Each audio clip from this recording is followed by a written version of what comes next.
Our devotional thought today from our Old Testament deals with strategic planning for purchases during the hard times when wealth transfers from the wicked to the righteous. We're going to start in Genesis chapter 47, beginning with verse 13. Meanwhile, the famine became so severe that all the food was used up, and people were starving throughout the lands of Egypt and Canaan. By selling grain to the people, Joseph eventually collected all the money in Egypt and Canaan, and he put the money in Pharaoh's treasury.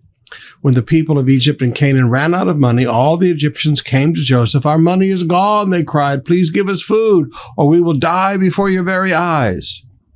I want you to notice the very first thing that leaves an economy in hard times is the circulation of cash.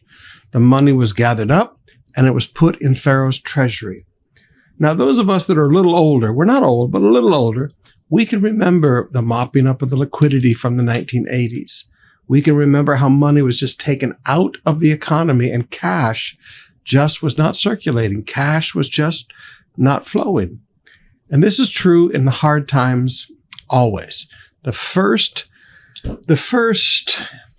fatality of economic hard times is the circulation of cash.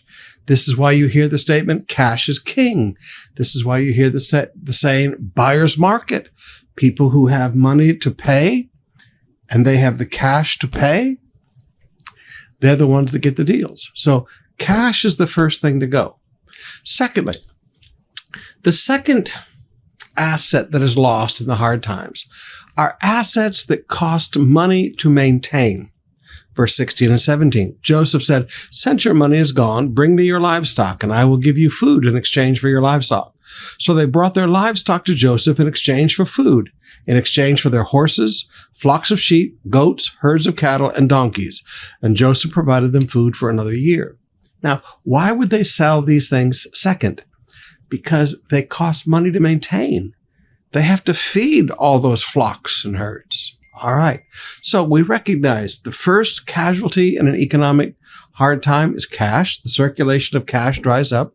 The second is people want to dispose of things that cost money to maintain. Anything that costs money to maintain. This is why companies who lease out properties, they'll lose their tenants. Tenants will just say, "No, we're not going to do business there anymore." They close their leaseholds because it costs money to maintain. Any asset that takes money or resources to maintain is sold second.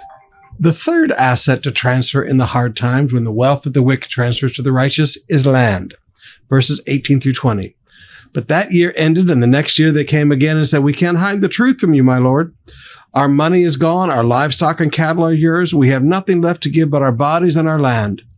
So Joseph, verse 20, bought all the land of Egypt for Pharaoh. Now I want you to notice, the last thing to transfer in the hard times is land.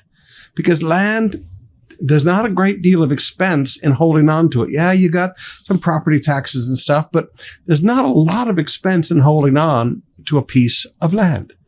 Now, land with buildings on it where you've got to maintain, that might sell in the second wave.